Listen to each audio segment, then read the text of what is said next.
sort of journeys a day for people to come and pick up cars or return cars? What is that? Presumably significantly less than a gas station. Oh, yeah. I mean, I would say generally if they do maybe 8 to 10 transactions a day, depending on, I mean, if you're looking at putting cars out, they may get a couple more returns, then it's not, you don't have there's not a constant flow of traffic. Usually our transaction times. So it's about 1 hour of opening time. Yeah, I mean, there may be a couple They may more, cluster, but it's right around that area, yes. Yeah. So those are operational issues, if there are any questions about that. Excuse me. Are you only going to be renting cars, or you'll be renting trucks, moving trucks, et cetera, at the facility? No moving trucks or box trucks of anything of that nature. We will have a couple pickup trucks, and probably around graduation time or move-out time for the university, we'll get some cargo vans from our facility on Brunswick Pike to get them closer to the university. Thank you. So I just had a question about, one, I was just curious, you're going to have a bike rack at all for people who want to bike and then rent a car, like students that Yes, we're going to put a bike rack on the facility? And then the second question is, are there hybrids that you're offering for rental, or a charging station, or anything? We do have hybrids. I'm not sure what models they'll have, but there are hybrids at many of our locations. What they're going to have here, I can't speak to that, but it'll probably be Priuses or something. That's usually the bulk of the hybrids that we do have. Okay. And then just to get back to the waste thing, obviously, I mean, we have laws on the books as to what you're required to do when it comes to recycling as a commercial business, and I just hope that you'll follow them. I mean, they're not always enforced with penalties and things, but we do sort of expect there to be visible recycling bins, and, I can appreciate that. I don't think there'll be much trash. There'll be food, organic waste, and there'll be recycling, and if there were bins to take care of both of those, you really wouldn't have hardly any trash. But I do think you're going to have recycling. I think you're going to have paper and boxes that come into the office. I think you're going to have Coke cans and junk from people who are returning their cars that could be recycled. So Most of the people have thrown them in my front yard before coming out. If you're not familiar with Enterprise, we do have a green platform, and I guess it was 5 years or so ago, they donated 50 million trees for over the next 50 years. So we are in partnership with communities that we're in to do stuff like that. So I can tell you to rest assured things will be fine in that area. So if that's it, we'd like to wrap up by coming back to the broad variance that's being sought, and that is use variance.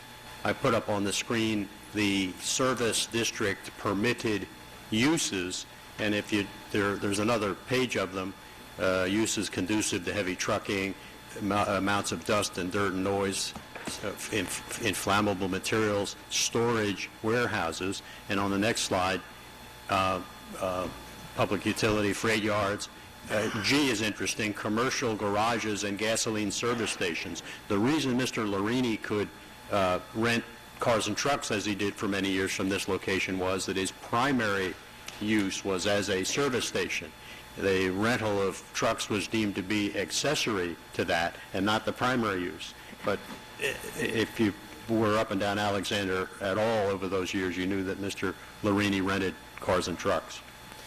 And other uses, as you see here, some of which, the commercial garages in particular, is quite similar to this use, but there's no specific reference to car rental facilities, therefore it was deemed to be a use variance. Next slide. That said, you generally understand the criteria for a use variance. The Medici case is the one that we look to the most, and it said there must be a finding that the general welfare is served because the use is peculiarly fitted to the particular location. And our testimony indicated that a car rental agency is similar to other uses in the zone, and that because it's near the train station and the university, it's fitted to this location. The positive criteria for a use variance also reference special reasons, and we look to the purposes of zoning that are in the ordinance, and the first and paramount purpose is always to encourage appropriate use of land to promote the general welfare, but H on that list says to encourage the location of transportation routes which will promote the free flow of traffic. And taking those two, it's our view that this is just the right location, that it's near the train station, it's near the university where people will want to walk from the train station to rent a car, or walk from the university, ride a bike, or be dropped off, or if needs be, have a car taken to them. So it's just, Sprab was just thrilled with the location. I hope you likewise can see the propriety, the appropriateness of this location for this specific use. Thank you, Mr. Chairman. The negative criteria, just to finish up, Mr. Chairman, we can't have a substantial detriment to the public good, and we think the opposite is true, that it's a benefit. It won't impair the zone plan. One of the court cases said that you should find that it's not unreasonable in this particular environment. It's not unreasonable. It's a good location for this use. It's not going to be detrimental. And I think your understanding of that street and what goes on there and the location near the new activities at the train station make it a good location. So our folks are here to answer any questions you've got, but I think we've tried to work with SPRAB and Other questions, or can I ask, is there anyone in the audience who wishes to address this case? I see no one. Mr. Todd, I had a question for you. The staff, this is the joint memo from Ms. Ferrara, the assistant engineer, Mr. Bridger. There are staff recommendations. I think it's paragraph 5.0. 5.0. So I thought it might be helpful if you could just recap. Sure, that's on page 5 of 6 if you've got your copy there. General recommendations, the chain link fence at the rear is in disrepair. I think we've indicated we'll replace it with a black vinyl coated chain link fence across the back and up the side. The parking lot. Backs onto the railroad. Yes, right. Is that right? Which is another characteristic of this neighborhood. The train goes by in the back.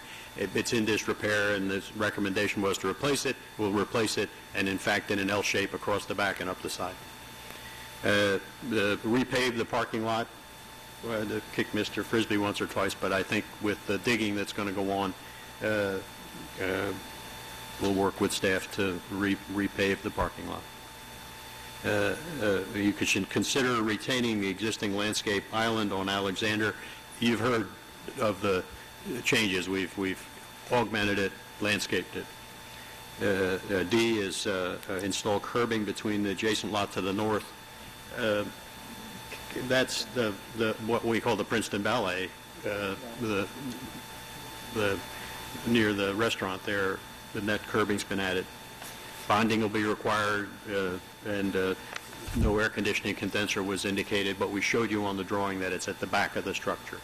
So those are the items that were presented to us. We're in agreement with all those.